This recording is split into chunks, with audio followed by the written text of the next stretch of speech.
రాష్ట్ర రాజకీయాల్లోకి ఆస్ట్రాలజిస్ట్ పేరుతో ఒక సరికొత్త జోకర్ అయితే వచ్చాడు. మనందరికీ తెలుసు పేరు.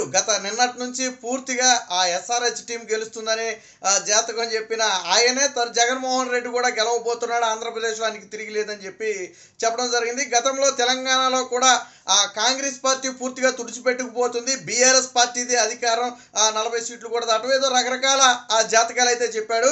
మరి ఇటీవల ఆయన జాతకం బాగాలేదేమో తెలియదు, కానీ ఇప్పుడు ఆయన ఏది చెబితే దానికి రివర్స్ జరుగుతుంది. ఆయనే వేణుస్వామి. సో ఆస్ట్రాలజీ పేరుతో వాస్తవానికి ఇలాంటి వాళ్ళందరినీ కూడా మీడియా హైపిచ్చి పైకి లేపింది అనుకోండి. అయితే ఒక రకంగా ఈయన జోకర్ అనుకునే వాళ్ళు జోకర్లు అనుకుంటారు, నమ్మేవాళ్ళు నమ్ముతారు, అది వేరే విషయం. కాకపోతే తాజాగా నిన్న ఏదైతే ఐపీఎల్ 2020లో Kolkata versus Sunrisers Hyderabad match ఉందో, దీనికి సంబంధించి ఆ Sunrisers Hyderabad team owner Kavya Maran ఆవిడికి జాతకం బాగుంది కాబట్టి ఈసారి ఎస్ఆర్హెచ్ కప్పు కొట్టబోతుంది అని చెప్పి ఆయన అయితే చెప్పడం జరిగింది.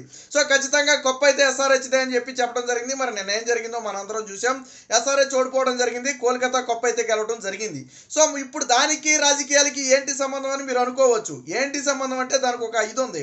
2024లో జగనే మళ్ళీ సీఎం కాబోతున్నాడు, అందులో తిరిగే లేదు, మీరు రాసి పెట్టుకోండి. నేను ఏదైనా ఒకసారి చెప్పానంటే అది 100% జరుగుతుందని చెప్పి జగన్మోహన్ రెడ్డి ముఖ్యమంత్రి అవుతాడని ఆయన కొత్త జాతకం అయితే చెప్పడం జరిగింది.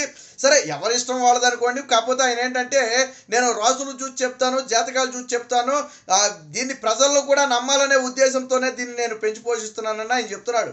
సరే, ప్రజలు ఎంతవరకు నమ్ముతారు అనేది పక్కన పెడితే, ఇప్పుడు వేణుస్వామి జాతకం ఎంత దరిద్రంగా ఉందంటే ఆయన ఏది చెబితే అది జరగటం లేదు. సోషల్ మీడియాలో ఒక ట్రోల్ ఐటమ్ ఎవరయ్యా అంటే ఆ వేణుస్వామి. అప్పుడు సాధారణంగా గతంలో మనం ఏదైనా మీమ్ వాడాలంటే బ్రహ్మానందాన్ని ట్రోల్ మెటీరియల్ కింద ఎక్కువ వాడుకుంటాం. ఇప్పుడు అలాగే వేణుస్వామిని ట్రోల్ మెటీరియల్ కింద ఎక్కువ వాడుకోవాల్సిన పరిస్థితి. ఎందుకంటే ఆయన దేన్ని బేస్ చేసుకుని చెప్తాడో ఎవరికీ తెలియదు. వాళ్ళ జాతకం ఇది అంటాడు, వీళ్ళ జాతకం అది అంటాడు. అది నిజంగా వాళ్ళ జాతకమా కాదనేది మీకు తెలియదు, నాకు తెలియదు, వాళ్ళు ఎలాగా మాట్లాడరు. సో గతంలో కూడా కొంతమంది టాలీవుడ్కు సంబంధించి నేను జాతకం చెప్పిన తర్వాతే నేను ఇది చేసిన తర్వాతే వాళ్ళు సెలబ్రిటీలు అయ్యారు, వాళ్ళు రాణిస్తున్నారు, నేను చెప్పాను అంటే జరుగుద్ది అంటానికి అది ఒక ఉదాహరణ అని చెప్పి రకరకాల వ్యాఖ్యలు కూడా చేయడం జరిగింది.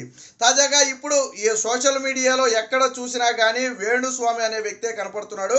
వాస్తవానికి ఈ వేణుస్వామి అనే వ్యక్తి 2019లో గతంలో చంద్రబాబు గారిని కూడా కలవడం జరిగింది.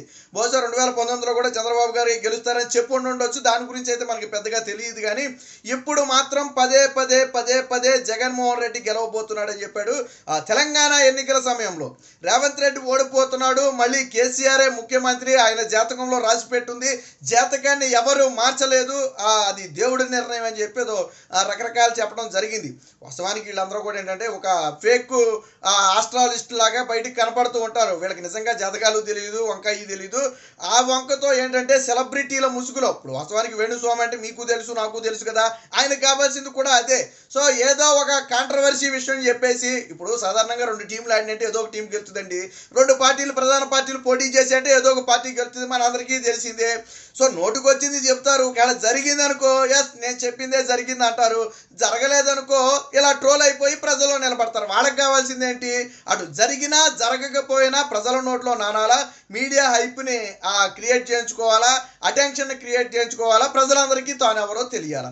సో ఈ ఉద్దేశంతోనే చెప్తున్నారు. ఈయన కూడా మరి చంద్రబాబు గారి జాతకం బాగాలేదు, జగన్మోహన్ రెడ్డి జాతకం అద్భుతంగా ఉంది కాబట్టి జగనే సీఎం అంటంతో ఇప్పుడు అసలు ట్రోల్ అదే జరుగుతుంది. ఏదైతే ఎస్ఆర్హెచ్ గెలుస్తుందని ఆయన ఒక ఇంటర్వ్యూలో చెప్పాడు.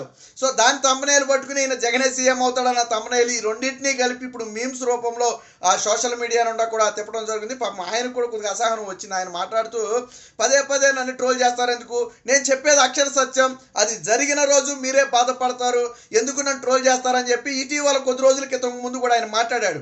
నిజంగా ఆయన చెప్పిందే జరిగింది అనుకోండి, ప్రజలందరూ ఆయన నమ్ముతారు, ఆయన అప్పుడు ట్రోల్ మెటీరియల్ అవడు కదా. సాధారణంగా ఏ ఆస్ట్రాలజిస్ట్ కూడా సాధారణంగా ఏంటంటే, ఇప్పుడు ఉగాది పంచాంగం రోజు కూడా ఈయనకు అనుకూలంగా ఉందని వీళ్ళు చెప్తారు, ఆయనకు అనుకూలంగా ఉందని ఆయన చెప్తారు, ఈయన గెలుస్తాడని వీళ్ళు చెప్తారు, అక్కడ వాళ్ళు పంచాంగం పెట్టినవాడు ఆయన గెలుస్తాడు వాళ్ళు చెప్తారు, బట్ గెలిచేది ఒక్కరే అంతిమంగా. సో అలాగే ఇక్కడ కూడా ఈయన కూడా ఏంటంటే నోటుకు వచ్చింది ఏదో ఒకటి చెప్తాం. ముఖ్యంగా ఏంటంటే తెలుగుదేశం పార్టీని మరి చంద్రబాబు గారు అంటే మరి ఎందుకు గిట్టదో మనకైతే తెలియదు, కానీ జగన్మోహన్ రెడ్డి గారు పదే సీఎం అని పదే చెప్తూ ఉంటాడు ఆయన.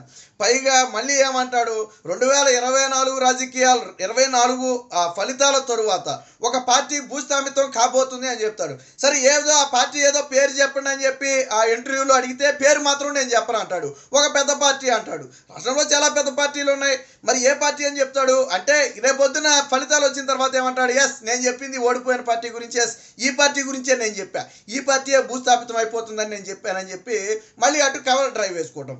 సో ఇలా ఆ వేణుస్వామి అనే వ్యక్తి ఇప్పుడు 2 తెలుగు రాష్ట్రాల్లో ప్రజలకైతే ఒక ట్రోల్ ఐటమ్గా అయితే మారటం జరిగింది.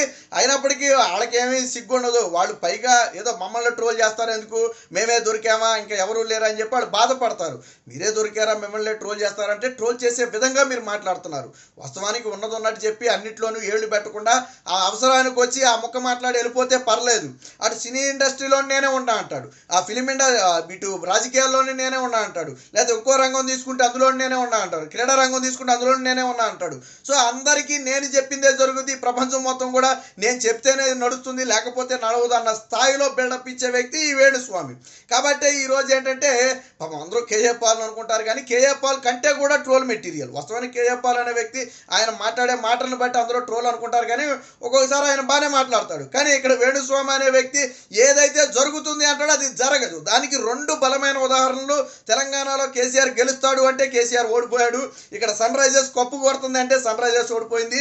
మరి నెక్స్ట్ జరగబోయేది ఏంటయ్యా అంటే ఆయన నోటి మహత్యంతో జగన్మోహన్ రెడ్డి సీఎం కాబోతున్నాడు, ఆయన భారీ మెజార్టీతో గెలవబోతున్నాడు అని చెప్పాడు. సో ఖచ్చితంగా అక్కడ జగన్మోహన్ రెడ్డి అయితే ఓడిపోబోతున్నాడు.